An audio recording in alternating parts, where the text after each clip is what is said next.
journalism in the advent of fake news and disinformation in my country. We need to work it out. We need to prove that we are the voice of the people. We are the media. We are the facilitators. Ania na ang mga balita nga nahagpat sa Newsline Philippines Information Center. Ako si Paul Palacio. Tutok nga!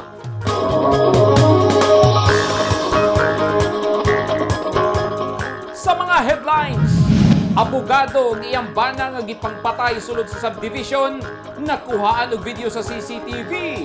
Sniper, gidudahang mitira. Motoristang misuway og agi sa Spillway Bridge nga gibaha, nahagbong og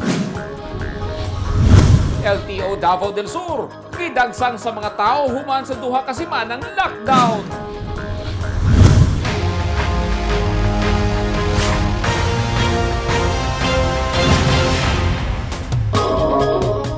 Sa detalye sa ato mga balita, gipusil patay sa wala mailhing armado si Attorney City Hilda Mahinay sa PE ug ang iyang bana atubangan sa ilang balay sa Solariega Subdivision sa Barangay Talomo, Davao City kagahapon sa hapon. Nakuhaan og video sa CCTV ang panghitabo. Din unang gipusil ang abogada og taod-taod, gisunod og pusil ang iyang bana nga nagakuspa sa iyang asawa. Gidudahang sniper ang mitira sa mag-asawa. Kay sa kadaghang tao, walay nakakita sa nagpusil. Ani ang report.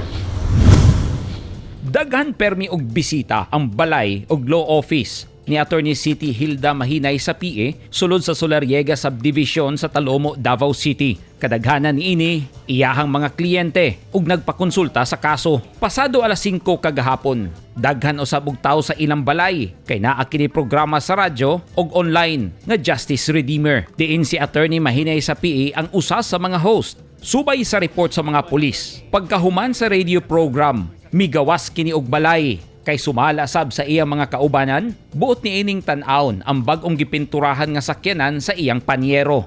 Dinhi makita sa kamera sa CCTV nga migawas og balay si attorney sa PE nga color tangerine ang suot ug naay bodyguard. Nagduko-duko pa kini kay nangita sa bag-ong repaint nga sakyanan. Tutokin ninyo pag-ayo, kalit lang nakaluhod si attorney sa PE. Kay ning higayon na di ay siya gipusil ug naigo sa likod.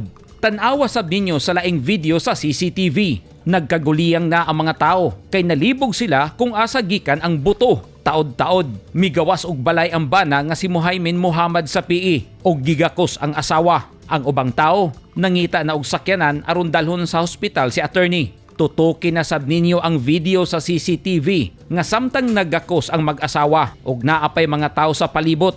Gipusil na sab ang bana og naigo taliwa sa duha ka mata ug nahagba. Mas naglibog og samot ang mga tao kung kinsay nagpusil kay paka kaayo ang buto. Mao nga gidudahan nila nga sniper ang mitira sa mag-asawa. Ang kanang anggulo o kanang motibo nga posible nga hinungdan nga nung nahitabo na nga krimen, subayon na sa Talomo Police Station sa ato ang investigation. Isa naman ato ang tumuong pinuhaan ni matagaang hustisya ang panghitabo.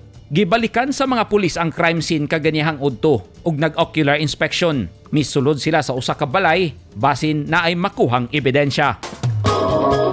Nagpagawas na og obserbasyon ang Department of Environment and Natural Resources kung DENR batok sa Hulo Enterprise og nakita nga daghan di ay kini og bayulasyon. Ang himuanan og feeds nagpagawas og wastewater nga perting bahua nga gipaagi sa kanal nga gireklamo sa mga tao dinha sa Barangay Dumoy, Davao City. Ani ang report. Dugay na nalapas sa Hulo Enterprises nga nag-iya usab sa Hulo Cornstarch Corporation ang pipila ka provision sa Presidential Decree 856 Consanitation Code of the Philippines. Dugay na usab nga girekomenda sa Department of Environment and Natural Resources 11 nga aksyonan sa City Health Office ang ilang rekomendasyon apan hangtod karon wala pay klarong lakang ang lokal nga panggamhanan. Base sa dokumento nga nakuha sa Newsline gikan sa DNR, bagsak na test ang boiler sa Hulo Constructs Corporation nga ilang gi-check sukad ni atong September 2016 ug ilagan ning girekomenda nga hatagan na kini o tunulan na og notice of violation. Bagsak usab ang resulta sa water sample nga gihimo kay matud sa report daghang hugaw ang nangasangit sa tubo nga bidugang sa kabaho sa tubig ug sa kahanginan. Nakasulat sa Section 84 nga gidadili ang tanang klase sa baho nga makadaot sa panglawas, makadaot sa kinabuhi, makadaot sa kinahihan ug makahatag og discomfort sa mga komunidad. Niadtong Hulyo 3 tuig 2020, girekomenda na usab sa DNR nga mag-issue na og notice of violation ang City Health Office tungod sa mosunod nga mga kalapasan.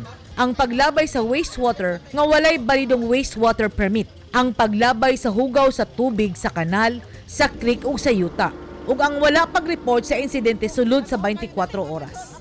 Niadtong Hulyo 17, 2021, misaad ang kumpanya nga mobayad og 10,000 nga multa kay wala nila na-report ang insidente sulod sa 24 oras. Misaad usab kini nga mobayad og 10,000 tungod kay ilang nalapas ang pipila ka probisyon sa Environmental Clearance Certificate ug dugang 19,500 kay mi-expire na ang ilang WPD. Niadtong Pebrero 2021, gibisita na usab sa DNR ang planta. Apan ilang nadiskitahan nga normal na kuno ang baho nga ilang nasinhot. Murag normal kuno kini nga baho gikan sa hugaw sa planta. Gikan niadtong 2011 hangtod karong mga orasa, wala pa nakapagawas og recommendation ang City Health Office ug wala pa usab nakapatawag og technical conference nga unta magkita ang taga DNR, taga City Health Office, mga residente, mga opisyales sa barangay ug ang Hulo Constructs Corporation. Tungod niini, among gi-interview ang bago executive director sa DNR 11 nga si Director Bagani Fidel Ivasco ug mao kini ang iyang pahayag. Tinuod ni daghan na og complain ani during my time, but I already checked the EMB and also the sa region. Ang mga previous complaint ni wala pa na take og action properly. Dapat na-take na ni siya action, but due to pandemic wala gyud ni siya ma-actionan dahil namo. But in due time makistorya gyud ko sa tag-iya gyud sa Hulo Enterprise. Tagalan na to og resolution ni, and they must have to follow guidelines and recommendation gikan sa mga sa DNR. And second is dapat kung sa may recommendation mapud na i-follow. Dili kay tungod kay wala na nagpakabana gobyerno or unsa ba, kay daghan kay komunidad na apektuhan ani. Tungod kay agresibo ug porsigido si Direktor Bagani Ivasco nga proteksyonan ang kinaiyahan, naglaom ang mga residente sa Daliao nga masolusyonan na ang ilang problema tungod kay nakita nila nga si Direktor Bagani Ivasco ang mamahimong tulay sa solusyon sa ilang problema. Edith Kaduayan, News 10 Philippines. Stay safe.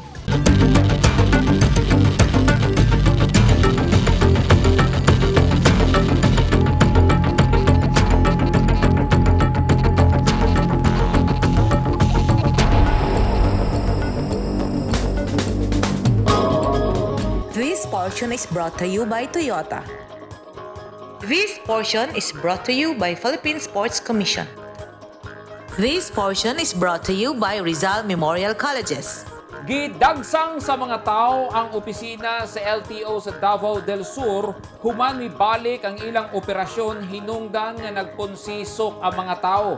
Duha ka semana nga temporaryong gisirado ang opisina kay naay empleyadong nagpositibo sa COVID-19. Ani ang report ni Orlando Dondondinoy.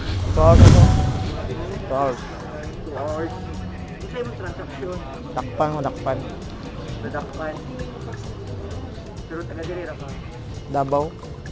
Ikaduhang adlaw na karong adlaw, Huwebes, Hulyo 15, 2021. Humanibalik sa ilang operasyon ng Land Transportation Office kon LTO sa Davao del Sur. Apan daghan gyapon ng mga taong nagpunsisok aron iproseso ang ilang mga dokumento. Aminado si Edmond Arocha, ang LTO District Director sa Davao del Sur, nga sagad sa ilang ginaproseso mao mga lisensya sa mga driver nga nadakpan. Kay bisan og sarado ang ilang opisina, way hunong ang pagpanakop sa kapulisan.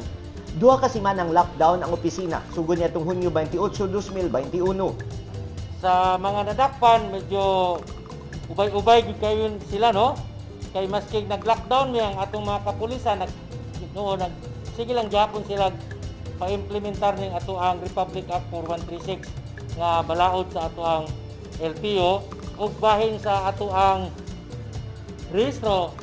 Ubay-ubay gayud ang nagparehistro nga dagsa karon sa atong buhatan tungod sa duha ka semana nga pagka-lockdown namo. Tungod niini, subling ipahibaw ni Arocha sa tanang motorista nga mohatag sila og lugway alang sa mga paso na ang registration sa mga plaka. Ang tanan nga mga ending 6 nga mga plaka sa atong mga sakyanan adunay lugway nga pagpaparehistro nga walay penalty nga among ginakuha hangtod sa August 30.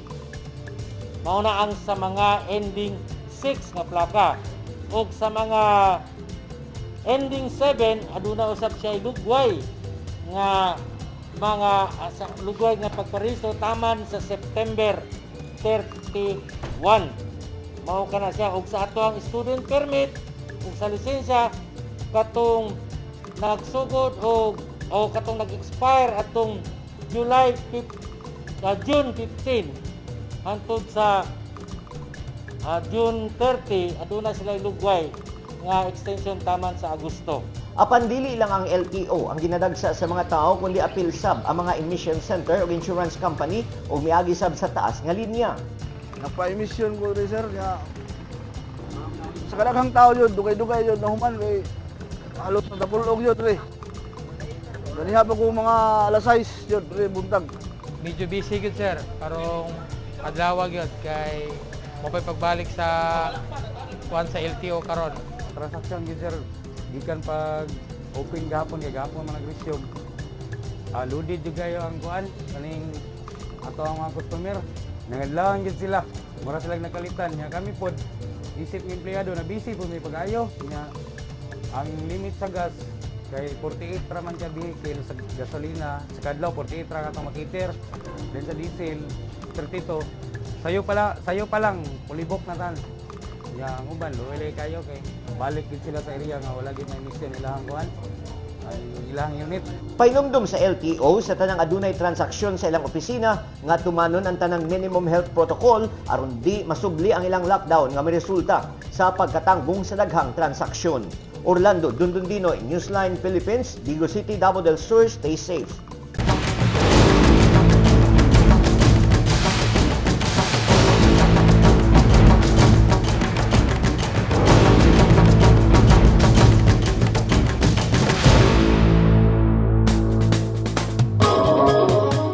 Nahulog sa Spillway Bridge sa lungsod sa Magpet, Cotabato Province ang usa ka lalaking nagtulak sa motor dihang iyang gisuwayan og tabok ang naghaguros nga tubig baha. Naluwasag dayon sa mga tao ang lalaki. Ani ang report ni Lizelle Banga. Sa video nga gipost sa social media ni Janine Calago, empleyado sa Department of Education, makita nga kusog ang banla sa tubig baha sa Pidlanan River, Barangay Magkaalam, Magpet, Cotabato. Makita sab nga adunay SUV nga misubay sa Spillway Bridge bisan naghaguros ang baha. Tan-awa pag-ayo kining lalaki nga nagtulak sa iyang motor nga misunod sa SUV. Nawagtang lang og kalit ang lalaki kay nahulog na di ay kini og gianod apil sa iyang motor. Pipila ka metros ang distansya gikan sa Spillway Bridge. Apan, swerte nga nahawa si Jack Lord Bargamento human sa makakulba nga pag-rescue ni ini sa mga tawo. Na-recover sab hasta ang iyang motor. Sa gipadalang mensahe ni Calago sa Newsline Philippines, gituyo niini ang pagpost sa social media ang nahitabo aron makita og mahatagan og pagtagad sa mga ahensya sa gobyerno ang sitwasyon sa overflow bridge nga magbutang sa peligro sa mga motorista inig mubaha. Naglaom ang mga residente ug motorista sa lugar nga maaksyonan ang ilang mulo kay magproblema sila pirmi inig mubundak ang kusog nga ulan. Lizelle Anyon Banga, Newsline Philippines, Province of Cotabato. Stay safe. At tangi! Ubang negosyante nga buot mamuhunan sa Tagum City ng Yam Aid kay walay klarong kuryente. O river control sa Barangay Lasang, Davao City, gikabalak ang mas mugrabe pa ang baha kay naguba.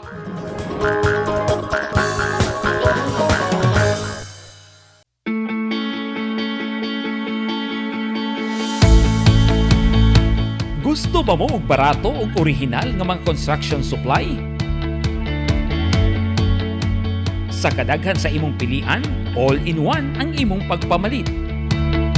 Tara na sa 3M1 ug T-Square Lumber and Construction Supply na himutang sa daang Hardika, Lanao ug Dayo Street, Kidapawan City.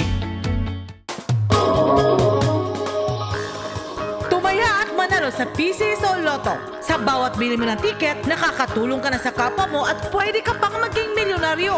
Tara na!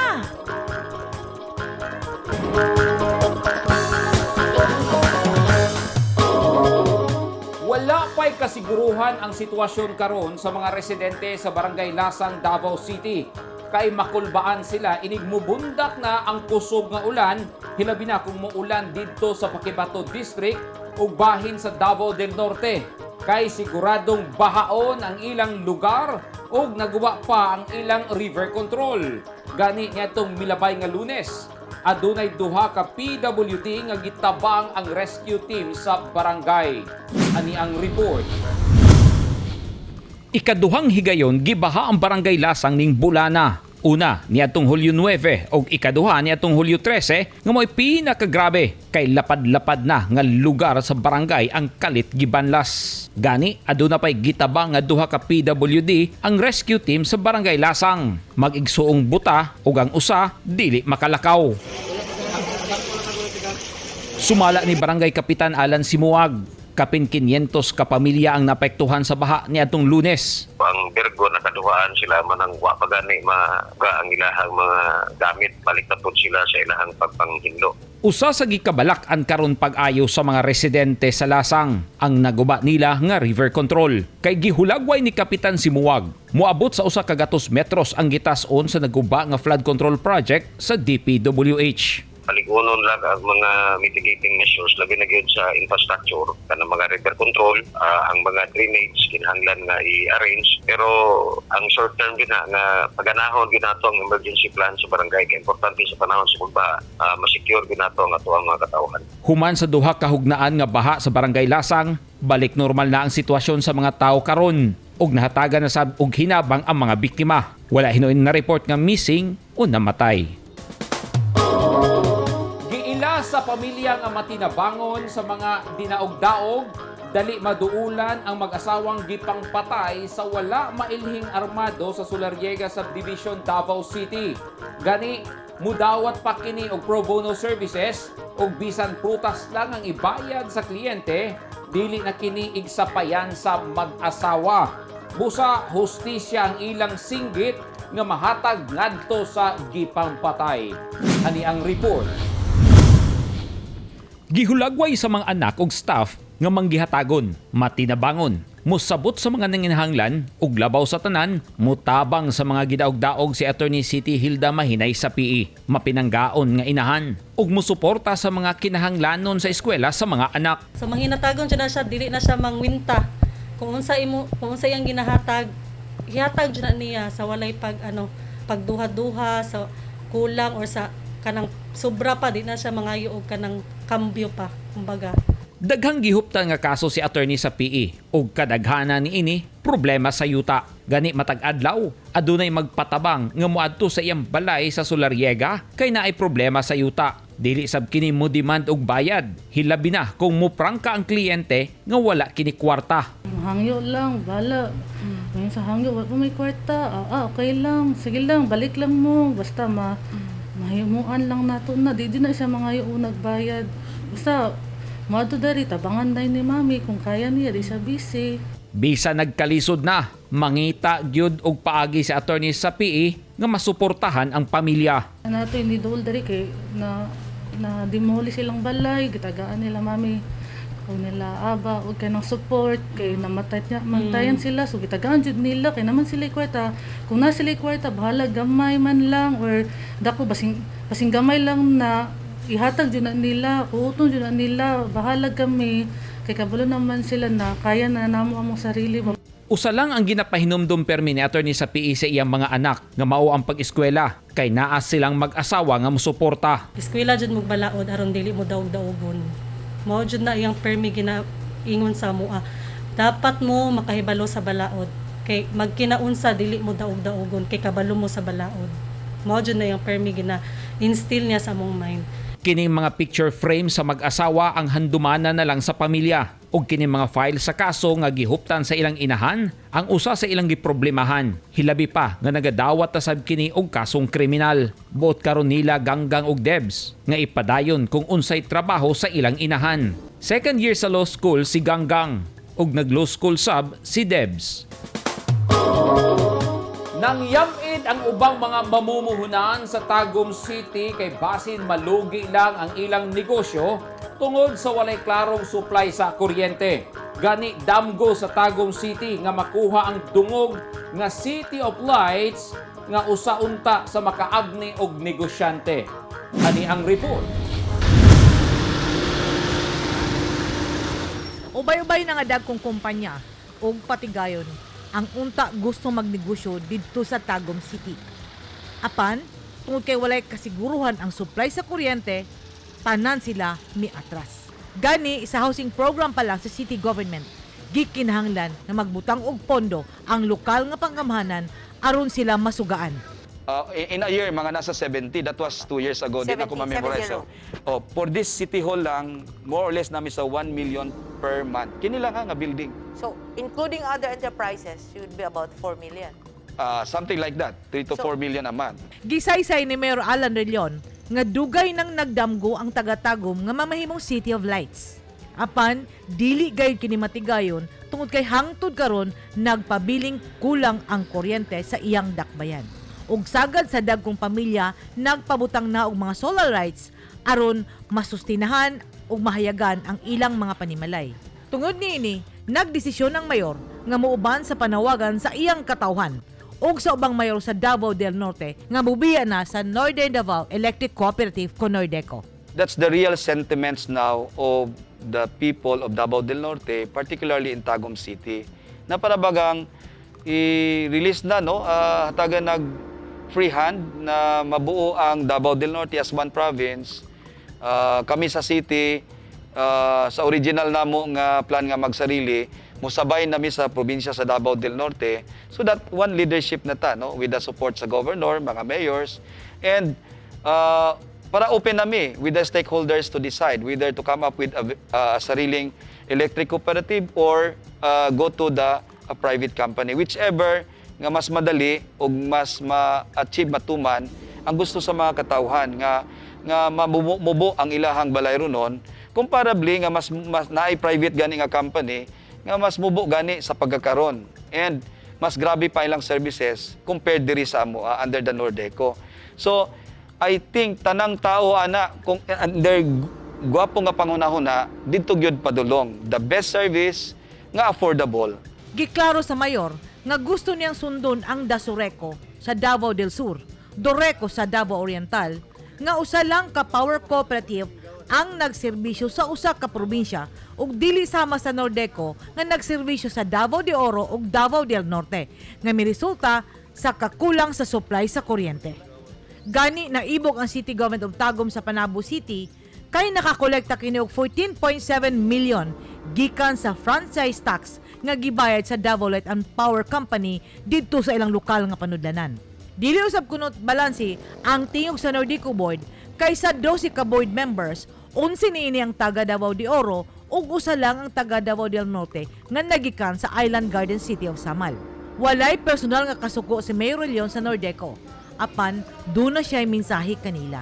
But in terms of classification nato as an highly urbanized city nga pro-people nga natanan ang access nato kadlawon man gabi buntag tungod kay bastante maayo ang ato ang suga, ato ang power dinhi and more investors to come nga nagsugod naman sila, more employment siya, no? Dili na to sayangan. We will not wait for 10 years to go and then discuss again.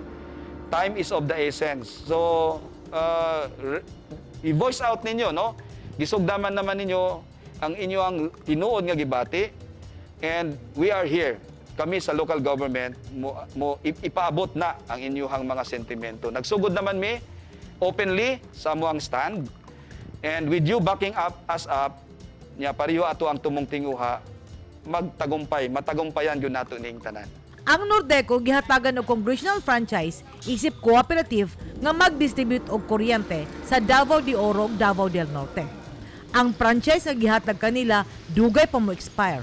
Apan kung ipugo sa katawhan nga mopahawa sila sa Nordeco, gikinahanglan usab nga aprubahan sa Kongreso ang pagbawi sa ilang prangkisa.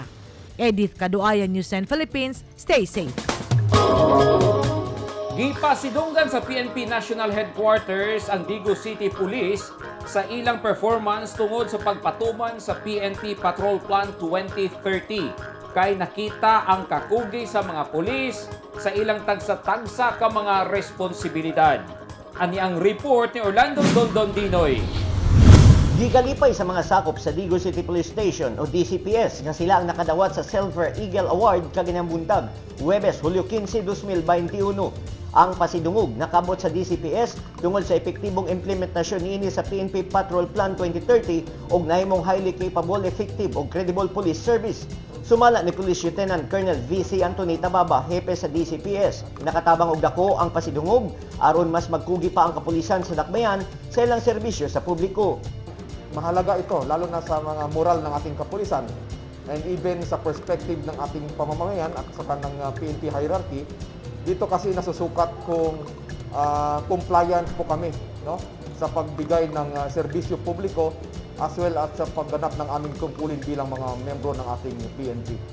Kabahin ang pasidungog sa performance governance system sa Philippine National Police, Peace and Order Agenda for Transformation and Upholding of the Rule of Law o PNP Patrol Plan 2030. Ang Silver Eagle Award ginahatag sa PNP unit nga nakakuha og taas nga rating sa ilang trabaho. Ito po yung naging award way back 2018 pa po ito dahil sa performance po ng ating mga kapulisan, no? So this is a total measure ng performance ng ating kapulisan, wherein ngayon lang po ito na ibigay considering that this is part of the PNP Patrol Plan 2030. So ang pinaka-reckoning date talaga nito is until 2030 pa. So kung titingnan po natin, ang Digo City Police Station na-meet po itong requirements na nasa proficiency stage na po tayo. So isang stage na lang po hanggat maging institutionalized na po itong PNP Patrol Plan 2030. Ang PGS adunay latason nga upat ka ang initiation, compliance, proficiency ug institutionalization. Din ang tumong maong dekalidad sa serbisyo sa kapulisan ngadto sa komunidad ug pagpaligon sa kapabilidad sa law enforcement. Lakip niini ang pagdevelop sa tanang personahe sa kapulisan nga mahimong maayong ehemplo sa pagpatuman sa balaod. Orlando Dondondinoy, Newsline Philippines, Digo City, Davao del Sur, stay safe. Wala gihapon tuguti sa lokal nga gobyerno sa Tagum City ang dine-in sa mga restaurant. Gani ipaabot na ni Tagum City Mayor Alan Rillion ngadto kang Davao del Norte Governor Edwin Hubahib ang mulo sa mga nagnegosyo o karinderya. Ani ang report. Magpabiling take-out ang tanang kan-anan sa Tagum City ug sa Davao del Norte. Kay gipailawom gihapon sa modified community quarantine ang probinsya. Apan, gisaysay ni Tagum City Mayor Alan Rillion nga ang mga mulo nga gipadangat sa mga tag-iya ug kan-anan ug karinderya iyang ipaabot kang Governor Edwin Hubahib aron maistoryahan sa Provincial Task Force ang angay himuon. Sa information sa tanan, ang MECQ daghay nangutana nagtuo sila nga up to July 15, no. The whole month of July MECQ. Siguro amo ang i-assess karon unsa may factors nga nung nagbaba, kung pwede ba ni nga naay mga pipila ka mga restrictions nga among ipaluag. For example, ang panawagan sa mga restaurants, eateries nga i-allow na ang dine-in. So tanaw na mo ni na ako'y gi-reading a proposal kay Governor kay of course being a component city, ang klata sa executive order sa probinsya ug i-adapt sa city government. Kung nagsulti ang probinsya nga no dine-in pud mi diri para patas tanan. So I'm reading the proposal nga i-allow ang dine-in, yanalay mga plastic barrier. So that is still subject for debate, discussion na mo among mayors and the governor and the health people. Kung tanawan ng datos sa Department of Health Region 11, nagaubos na ang kaso sa COVID-19 sa Tagum City. Apan, gisaysay sa mayor nga kinahanglan nga ilang pahugtan ng pulisiya aron dili na mosaka og balik ang kaso sa coronavirus sa ilang syudad. Emily Rose Orteza, Newsline Philippines. Stay safe.